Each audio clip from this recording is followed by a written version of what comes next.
Assalamualaikum warahmatullahi wabarakatuh. Welcome back to Resensi. Apa yang membuat seorang jatuh cinta pada orang yang sama setiap hari hingga mati? Apakah pernikahan sudah cukup?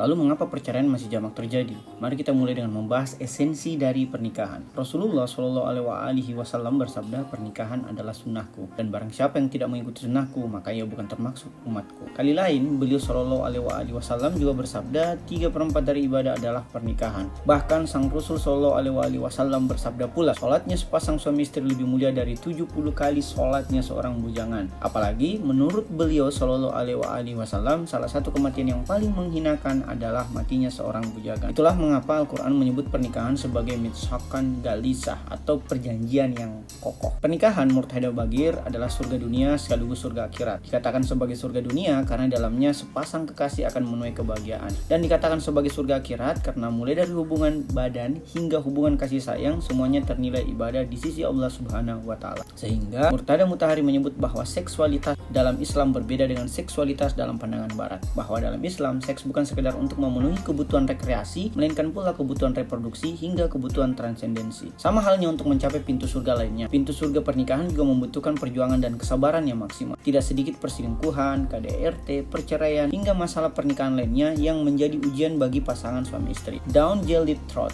seorang psikoterapis dan juga marriage and relationship educator and coach, mengajarkan bahwa terdapat 5 tahap perkawinan. Pertama adalah tahap romantik, di mana pasangan sedang mesra-mesranya. Kedua adalah tahap disappointment, di mana pasangan mengalami kekecewaan pada kekurangan dan sikap pasangannya. Ketiga adalah tahap knowledge, di mana pasangan mulai memahami kekurangan dan sikap pasangannya. Keempat adalah tahap transformation, di mana pasangan mulai menerima kekurangan dan sikap pasangannya. Dan tahap terakhir adalah tahap real love, di mana pasangan telah mencintai bahkan mesra pada kekurangan dan sikap pasangannya tersebut. Inilah yang kemudian disebut sebagai cinta sejati. Lalu bagaimana agar kita dapat sampai pada tahap cinta sejati tersebut? Haidar Bagir dalam bukunya Surga Dunia dan Surga Akhirat memberikan 15 kiat-kiat praktis dalam merawat pernikahan. Di antaranya, 1. Lebih banyak memberi, kurangi menuntut, karena mencintai adalah hal paling etis dalam pernikahan, sementara hasrat ingin dicintai secara berlebih justru berujung pada sikap egois. 2. Bersabarlah pada kekurangan pasangan kita, bahwa selain Rasulullah SAW dan manusia suci lainnya, maka tidak ada manusia yang sempurna. Jika Anda tidak sempurna, maka janganlah menuntut kesempurnaan pasangan. Alangkah baiknya jika Anda saling menyempurnakan satu sama lain menuju kesempurnaan Tuhan. 3. Jangan membanding-bandingkan pasangan dengan orang lain, karena setiap manusia memiliki kekurangan dan kelebihan masing-masing. Cinta sejati adalah tahap di mana Anda mencintai kekurangan pasangan Anda. 4. Sebagai gantinya, pusatkanlah perhatian Anda kepada kebaikan pasangan Anda, mulai dari kebaikan atau keunggulan kecil, apalagi kebaikan atau keunggulan yang besar. 5. Hormatilah dan hargai pasangan Anda, karena sehebat apapun Anda saat ini, dialah yang pertama kali percaya pada apa yang Anda percayai, dialah yang memperjuangkan apa yang Anda perjuangkan. Inilah alasan Rasulullah SAW menjadikan Khadijah alaihissalam sebagai istri terbaiknya, yaitu karena Sayyidah Khadijah alaihissalam adalah yang membantu Rasulullah SAW di saat yang lain meninggalkannya. 6.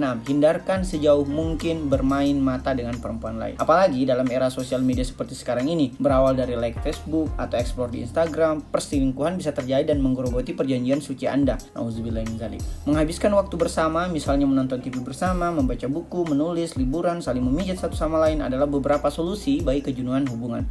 7. Saling menasihati satu sama lain ketika terjadi kekeliruan, baik dalam urusan internal rumah tangga maupun urusan publik. 8. Tetaplah berpikiran terbuka atau positive thinking pada pasangan Anda. Dengan memupuk kepercayaan pada pasangan yang Anda percaya, mestinya ketidakpercayaan bukanlah masalah yang perlu dibesar-besarkan. 9. Jikapun kekeliruan berujung pada permasalahan, tahanlah amarah Anda dan jadilah yang paling awal dalam memohon maaf. Sebagaimana sabda Rasul SAW bahwa seseorang yang sedang marah berada dalam setengah kegilaan. Meskipun bukan Anda sebab bagi terjadinya permasalahan, jadilah teladan dengan menjadi yang pertama dalam memohon maaf. 10. Tunjukkanlah kasih sayang dan ungkapkanlah rasa cinta. Kasih sayang yang dipendam akan menguburkan kebahagiaan. Begitupun dengan rasa cinta yang dibungkam akan mengaburkan kebahagiaan. 11.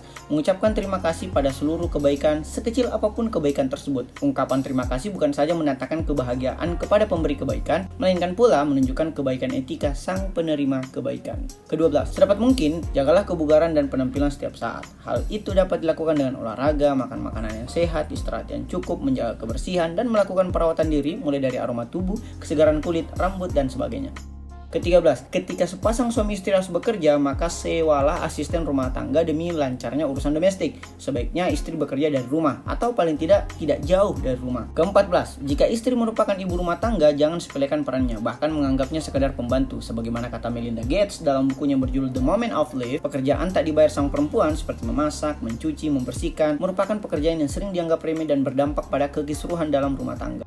Dan yang terakhir adalah lakukan variasi bercinta dalam hubungan suami istri Anda selama tidak berhubungan badan saat sang istri sedang menstruasi atau memaksanya melakukan anal seks. Nah, untuk dapat memasuki pintu surga pernikahan atau sampai kepada tahap cinta sejati diperlukan upaya yang sungguh-sungguh dari kedua belah pihak. Keduanya setara dan memiliki peran penting masing-masing sebagaimana kata Soekarno dalam bukunya yang berjudul Sarina. Perempuan dan lelaki ibarat langkah sepasang kaki. Jika satu kaki saja yang berjalan, maka langkah pun akan pincang. Berjalanlah secara seimbang dengan memahami dan mengamalkan fungsi pernikahan, yaitu agar menjadi keluarga yang sakinah atau tentram, mawaddah atau keluasan cinta, dan rahmah atau kasih sayang. Ketiganya dapat disingkat pada apa yang oleh psikolog sebut sebagai underlying happiness, bahwa apapun permasalahan dalam rumah tangga dapat dilewati dikarenakan adanya fundamen kebahagiaan dalam diri setiap pasangan kepada pasangannya tersebut. Kembali kepada pertanyaan di awal tulisan, apa yang membuat seorang jatuh cinta pada orang yang sama setiap hari hingga mati? Jawabannya adalah sabar dan syukur. Sabar membuat Anda bertahan pada pasangan apapun rintangan internal dan eksternal, sementara syukur membuat Anda menginginkan apa yang sudah Anda dapatkan, yaitu pasangan Anda. Dengan sayap syukur,